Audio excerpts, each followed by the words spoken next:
Some people call me the space cowboy. Yeah. Some call me the gangster of love. Some people call me Maurice, 'cause I speak of the pompatus of love.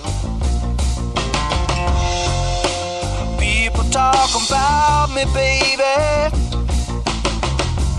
Say I'm doing you wrong, doing you wrong.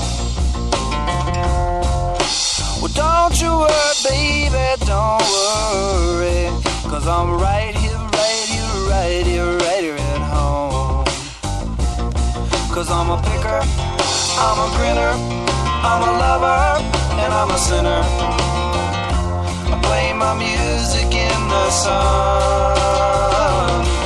I'm a joker, I'm a smoker, I'm a midnight toker. I sure don't want to hurt no one. I'm a picker, I'm a grinner, I'm a lover, and I'm a sinner. I play my music in the sun. I'm a joker, I'm a smoker, I'm a midnight toker. I get my loving on the run.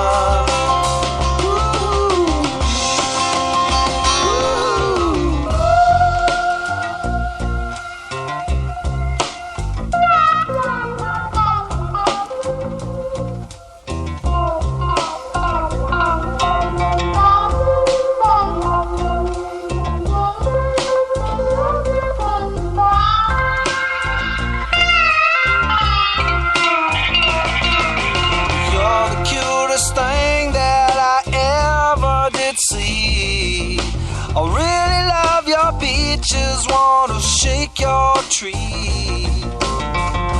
I love it, love it, love it, love it, love it, love it all the time.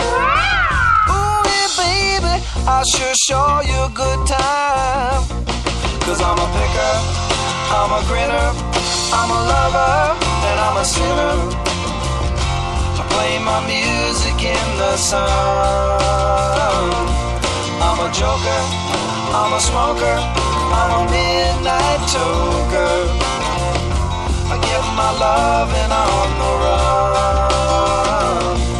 I'm a picker, I'm a grinner, I'm a lover, and I'm a sinner. I play my music in the sun. I'm a joker, I'm a smoker, I'm a midnight toker. I sure don't want to hurt no one.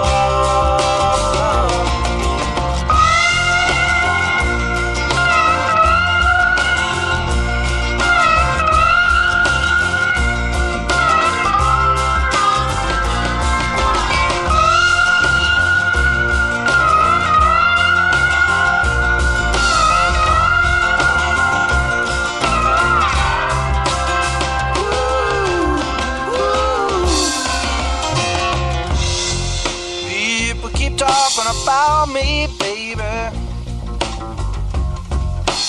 Say I'm doing you wrong. Well, don't you worry, don't worry, no, don't worry, mama. 'Cause I'm right here at home. You're the cutest thing I ever did see. I really love your peaches, wanna shake your tree. Lovey-dovey, lovey-dovey, lovey-dovey all the time. Come on, baby, now show you a good time.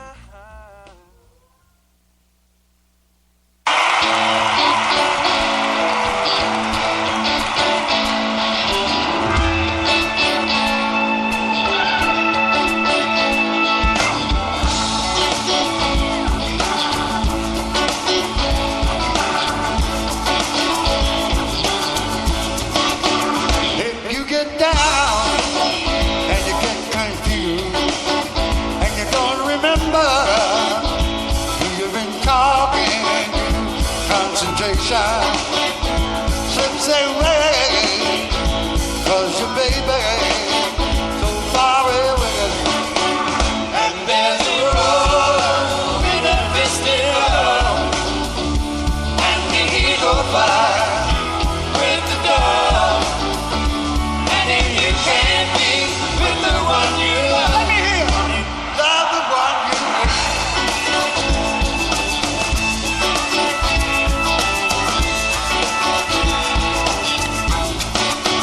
Don't be angry and don't be sad.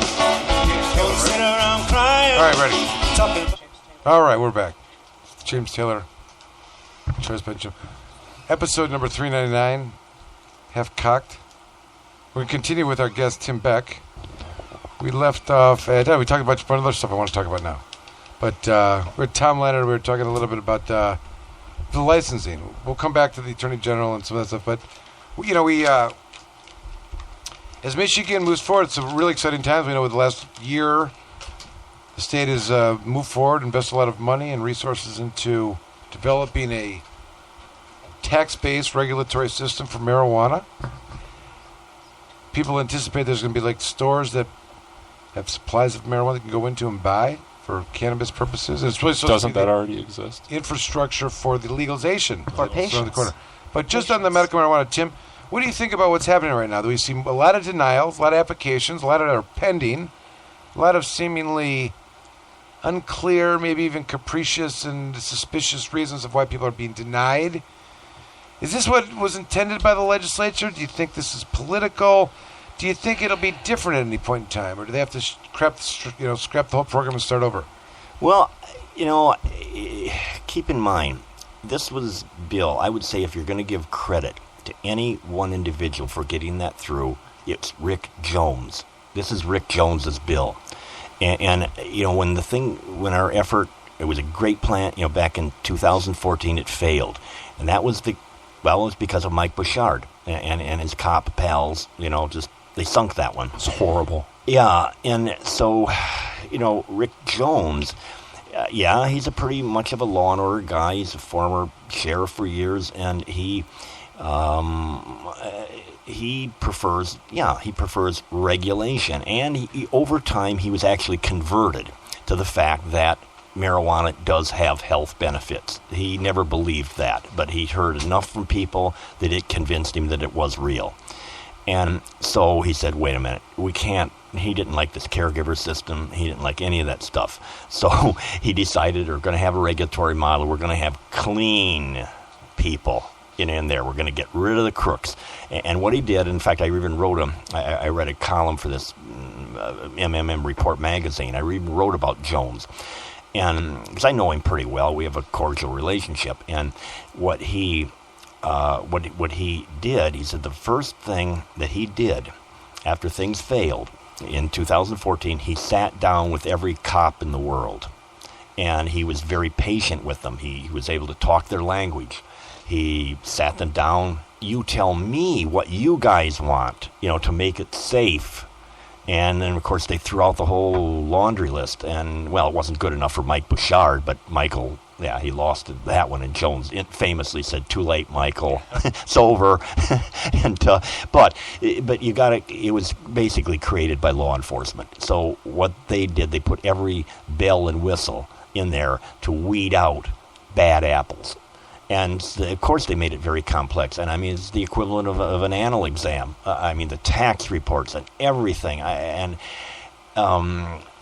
whole 9 yards. And that's why it is. And I think it's kind of a law of unintended consequences. The system they created was so complex and so rigorous that this is the result we get.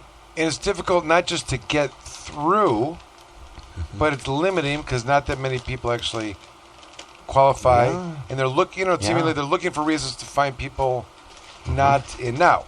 There's a couple of issues that still remain. And I think some of these appeal processes are going to tell the story. But is a facility that's been open and operating under the emergency rules, or by analogy, open before those rules went into play and maybe even deemed illegal by some state officers, are they going to be rewarded at the end of the day with medical marijuana licenses, or has this been a facade of this allowing people to operate? Some of them will. But here's the thing that it was briefly posted on Safer. Nobody explained it, but it was the guy wants to be anonymous. He's on the listserv, but he sent it out. But here's the thing: I was absolutely stunned, and he's in the pipeline, and now they have told him that they want all back taxes since 2011. I don't know if you know this. They want all back sales taxes of 2011 from anybody that cannot be traced as with a patient-caregiver relationship. Now, how ridiculous is that? Yes. I mean, how would you even achieve that? Well, this is what they want. Well, and this was issued. This is a policy statement. It was posted, on Safer. No, I read it. Yeah. That's what this is about. Again, there is anger there. They especially with Donald Bailey and some of that board, and cops. Michael, they don't like people beating the system. Okay, they want their pound of flesh, and they're angry that these people have been quote unquote getting away with it for years. They've harvested all these so-called illegal profits. They've made all this money under the table, and we're going to get these bastards, by God, and they're going to pay up. And if they don't pay up, bam, you don't get a license, buddy. That'll teach you. That I'm convinced that is the mentality. I'm convinced that this is what is going on. I absolutely. In terms of some of the licenses, it has gotten quite ridiculous. We have a lot of clients, not only if it's some that have been approved, some are being denied for what seem to be ridiculous reasons, but the extension by which these applications have gone for the investigatory materials. It's not even that what might be on the list of things that have been posted now is ridiculous as this, but it's if they hear of anything, they're going to ask about it.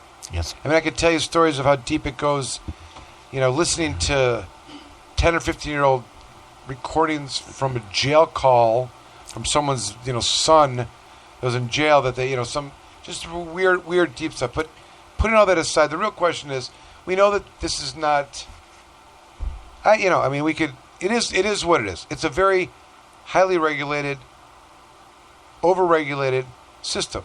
The police wanted it this way. Their concerns are that it can't be done and stop diversion and whatnot. Fine. But do you think any thought was given to how this new market is going to compete with the existing market? Okay, because clearly, with what exists right now, and with the likelihood of how many are going to be produced and the way this is going to go down, it's going to be very challenging to put cannabis on the shelves at a price point that is being done by the existing markets as we know it, which still under the emergency rules are generally caregiver. What the market is leveled it out at to the facility that's on the shelves now. So I think that's a problem. But the police know this. Yeah. This is really the better question I want to ask. Do you think they did this because they know it will encourage a black market and it keeps them alive in the game? Because can these two markets exist? The caregiver-patient system. If a patient goes into a store and it costs, $600 for an ounce, and the caregiver that they have done is, whatever, $200, whatever the market is, and has developed after 9 years, right, as a true organic market. What is going to encourage them to continue going back to that place? I would say it already that the dual market already exists. Because dispensaries, some of them are, I know they're making good money. They're doing fine. And people, patients and so on, they may not have a caregiver. It's easier to just go to a dispensary. And I know what I'm about to say is probably heresy. I know some people aren't going to like it, okay? But that said, I think there's a good amount of so-called recreational users that are carrying patient cards, okay? It's a get-out-of-jail-free card. Fine. Okay? And they rather just go, Fine, but this is what I'm saying. And let's assume that to be true. But you still got 300, 400,000 people maybe, that have cards. My question is just looking at the medical market. Yeah. They may have a caregiver. I would agree. Now, some of them don't. A lot of them don't. And again, what's happened is we all know what's going on. They have a card. Yeah, a card. Okay, there you go. Okay, but my point is, if they're buying marijuana now, right, they're paying what they've known to be the market price. My question is, still they're going to dispensary. I agree, they may not have a caregiver, but still the price is around a range that is either, that's equivalent to what it costs to have a retail place, right? You get a caregiver, you get a store